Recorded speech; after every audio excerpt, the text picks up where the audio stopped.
তেজস্বী এটা কি পড়েছেন? যাই হোক, বলিউড হাঙ্গামার স্টাইল আইকন অ্যাওয়ার্ড শোতে এসেছিলেন অসংখ্য সেলিব্রিটি। কে কি ড্রেস পরলো, কাকে কেমন লাগছে, এসবই জানাবো আজকে গসিপসে। এদিকে আবারও দিশা পাটানিকে দেখা গেল তার রুমার বয়ফ্রেন্ডের সাথে, কিন্তু নেটিজনেরা খোঁচা মারছে বেচারা টাইগারকে। সে সঙ্গে থাকছে এস রাজামৌলি দিলেন একটা এক্সাইটিং ঘোষণা, নতুন করে আসছে কি বাহুবলী। ফাইনালি থাকছে সঞ্জয় লীলা বনসালি করলো হীরা মান্ডি নিয়ে একটা কড়া মন্তব্য, নেটিজনেরা ধুয়ে দিচ্ছে তাকে। শুরুতে জেরিন খান এসে তো পুরাই অবাক।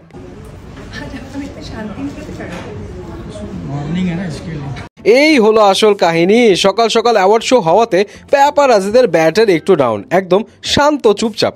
আর এদিকে এই যে দেখুন, এনাকে কি চেনা যায় কিনা। 2008 সালে হিন্দি টিভি সিরিয়াল বালিকা বধূ সিরিয়াল যারা দেখেছেন তারা কি ওই ছোট্ট মেয়েটার সাথে এনার কোনো মিল খুঁজে পাচ্ছেন? হ্যাঁ, ইনি সে মেয়ে আভিকা গড়। অনেকে তাকে দেখে বলছেন কপি অফ রাকুল প্রীত। আসলে নাকি কি মনে হয়? ওরে গ্ল্যামারাস তেজস্বী প্রকাশ। অনেকে তেজস্বীর এই লুক দেখে পুরাই দিওয়ানা হয়ে যাচ্ছে। কেউ কেউ আবার বলছে তেজস্বী এমন অদ্ভুত পোশাক পরে কেন এসেছে। কেউ কেউ আবার বলছে ফেমাস হওয়ার পর সেলিব্রিটিরা যা ইচ্ছা তাই পরা শুরু করেন।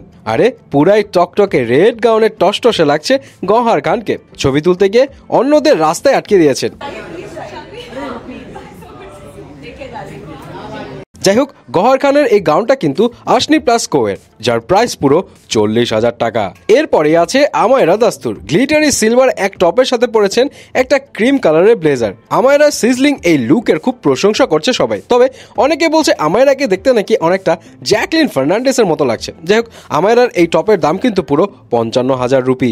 ওরে বাবা, নীল আর নিকির অ্যাক্ট্রেস তানিশা মুখার্জিও হাজির। তার এই আউটফিট বেশিরভাগ নেটিজনদেরই খুব একটা পছন্দ হয়নি। তাকে নাকি দেখতে পুরোই অদ্ভুত লাগছে। অনেকে আবার বলছে তার সানগ্লাসটাও নাকি ফেসের চেয়ে অনেক বড় হয়ে গেছে। এদিকে আবারও ভাইরাল হলো দিশা পাটানির সাথে তার রুমার বয়ফ্রেন্ড আলেকজান্ডারের একটা ভিডিও। দুজনকে বেশি হাসি খুশি লাগছে।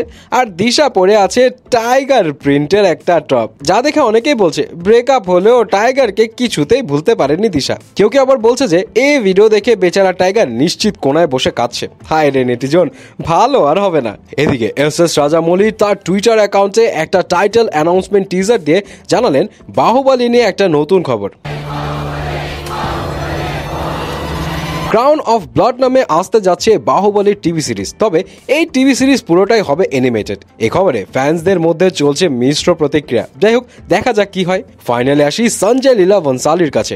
রিসেন্টলি লস অ্যাঞ্জেলেসে গিয়েছেন তার সম্প্রতি নেটফ্লিক্সে রিলিজ পাওয়া টিভি সিরিজ হীরা মান্ডির প্রমোশনের জন্য। প্রায় 18 বছর ধরে এই স্ক্রিপ্ট নিয়ে কাজ করার কথা ভাবছেন সঞ্জয়। ফাইনালি নেটফ্লিক্সের টিভি সিরিজ হিসেবে মুক্তিও পেয়েছে।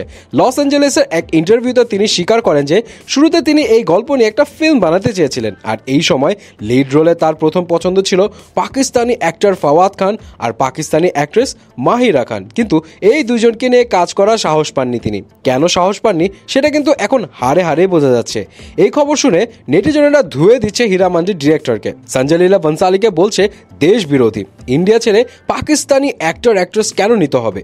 রাগে ক্ষোভে ফেটে পড়ছে লোকজন। আর এর মধ্যে আবার কেউ কেউ বলছে ফাওয়াদ খান আর মাহিরা খান থাকলে পুরো সিরিজটাই নাকি আরও জমে যেত। কেউ কেউ আবার বলছে এত ঘৃণা ছড়িয়ে লাভ কি, আর্টিস্ট তো আর্টিস্টই, সে যে দেশেরই হোক না কেন।